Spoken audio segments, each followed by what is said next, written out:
ছয় দফা দাবিতে ঝিনাইদহের স্বাস্থ্য সহকারীদের অবস্থান কর্মসূচি পালিত। সুলতান আল এনামের ভিডিও চিত্রে দেখুন বিস্তারিত।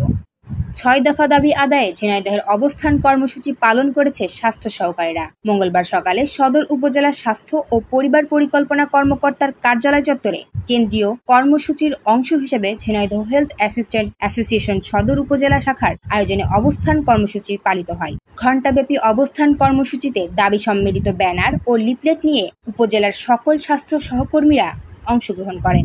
সে সময় হেলথ অ্যাসিস্ট্যান্ট অ্যাসোসিয়েশন সদর উপজেলা শাখার সভাপতি আব্দুর রাকিব এবং সাধারণ সম্পাদক কাজল কুমার সহ অন্যান্যরা বক্তব্য রাখেন। বক্তারা বলেন, শিক্ষাগত যোগ্যতা স্নাতক পর্যায়ে উন্নীত করে ইন সার্ভিস ডিপ্লোমা প্রশিক্ষণের মাধ্যমে টেকনিক্যাল পদমর্যাদা প্রদান ও 11তম গ্রেডের বেতন স্কেল উন্নীত করা সহ ৬ দফা দাবি বাস্তবায়ন করতে হবে। দাবি বাস্তবায়ন না করা হলে পরবর্তীতে আরও কঠোর কর্মসূচি ঘোষণার হুঁশিয়ারি দেন তারা। জান্নাতুল ফেরদৌস তৃপ্তি, সবুজ বাংলা টিভি, ঝিনাইদহ।